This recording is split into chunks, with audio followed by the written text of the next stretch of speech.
So this was emailed in yesterday. So it was a question about using the DM indicator, all right, and utilizing the DM plus and DM minus plots here, right? So that would be the red and the blue plots there.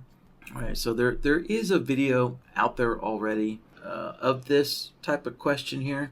Maybe not exactly the same, but maybe the level is different here. This 25 level might be different, but there is an older video out there. But we're gonna remake this, and over time we're gonna remake all those old ones, because this time this is going to utilize the rules window with BloodHound version 2. So it's pretty simple. If the DI plus is over the 25 level, but also the plus needs to be on top of the DI. I'm sorry, the D. Actually, this would be the DI. The plot is actually called the DI. So the indicator is called DM, but the plot is called DI. There we go. The DI for a long, the DI plus needs to be above the DI minus, right? And that's the standard procedures for the DM indicator. And then vice versa for a short, right? So you want the DI minus needs to be above the 25, and of course the DI minus needs to be above the DI plus here. Now, the one thing that's kind of unique about this indicator and requires an adjustment to the rules window setting, which we'll get into in a minute, is that this indicator doesn't conform to typical or standard trading indicator protocols here. And in that, right, like most indicators, if something is on top, that usually signifies you're in a long trend. And then when your indicator is underneath something, that usually signifies a downtrend, right? However, the DM indicators, the minus, the red line's the minus. I might have mentioned that incorrectly earlier, but so when the DI minus is on top, that's short, and then when the DI plus, the blue line, is on top, that's long, right? So when a plot is above, that's signifying, so whichever plot is above is signifying the trend direction, right? So that's non-standard for most indicators. So that does require an adjustment to the solver settings to get this to work correctly. All right, so let's get BloodHound open there, and let's see. First, let me put a name in here.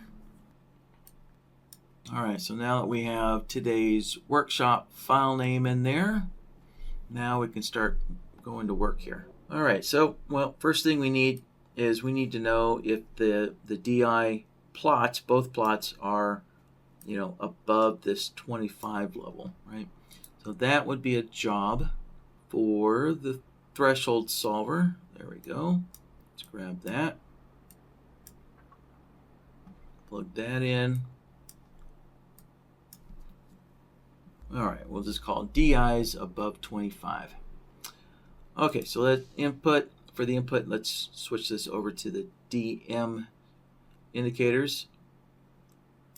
And, all right, there's our DM indicator.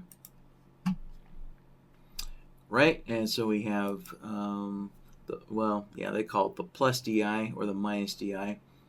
So let's see here. So the plus DI we're using that for longs, right? And the minus DI is used for short trend. So let's click OK for that.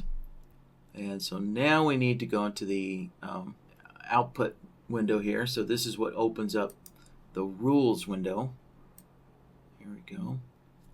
Now, so remember I was mentioning that with the DM indicator, when it's in a downtrend, the plot is, above, right? The plot is, above a certain level, above the 25 there, right? Which is kind of opposite of the way most, the standard indicator is built, right? Standard indicator would be, in a downtrend, your plot would be below some kind of level, right? And so, And so BloodHound settings are built for this standard indicator kind of practice there, right? So for a long output, right? Yeah, so when the DM is greater than 25, right? So the greater than is already in here. But for a short, right, the DI minus plot is also needs to be greater than. So this is what needs to be adjusted, right? Because of that non-standard, conforming plot rising for a short trend. And then we need to put in the 25 level there, right? So now if we hit apply, there we can see it. So, right, so we can see the red line is the minus DI, right, whenever it's above. But whenever the blue line goes above the 25 level, so I actually increase the visibility of the 25 level there, so it's that dashed gray line there, right? So when both plots are above 25, right, we're going to get a long and a short output, right? So this is only telling us when those plots are above 25. All right, that's all this is doing currently right now. So, all right, click OK. All right, so that is this part of both the long and the short conditions. So now to separate them, we need to now test for this last condition here, right? Which plot is above which plot. And so that is a job for the comparison solver, right? So we are comparing the DI plus plot to the DI minus plot to see which one's above the other. So, all right, let's connect that in, connect that up. So let's see here. So input A, we'll make input A the DI plus plot. All right, so once again, let's select our DM indicator there, and this time we're going to select the only the DI plus plot here. So that's for input A, and the input B will be the DI minus plot.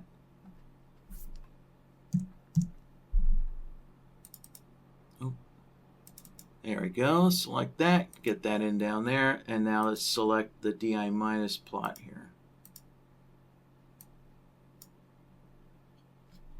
And so there we have it, right? So this is just showing us when, right, or this is showing us what plot is above which plot, right? So when the blue line is on top of the red, right, we're getting a long output, and so on and so forth. So now we just need to combine both of these rules together, or both of these conditions together, using a AND node here, so a logical AND node. Connect that in, connect that up, and there we have it. All right, so there we go. It was that simple. And so, yeah, once again, just to kind of summarize again here, right, the non-standard part of this question, because of the indicator, is that, right, we need, even for a short, we need one of the plots to be above this level. Right, so for both longs, we're looking for a plot above a level, and for shorts. So that's kind of, right, the non-standard kind of conforming part there. And so again, that's in the threshold solver here. Now if we open up the threshold rules window, right, and the plot for the short condition had to be set to greater than, right? With most other indicators, right, this is normally going to be, less than. So we had to change that to greater than. So actually, hold on. This needs to be greater than or equal to 25. Sorry, there we go. So there we go. Slight little adjustment there. And we just hit OK. And let's see. All right, let's give this a name here. There we go. All right, I think that's probably good enough there for a name.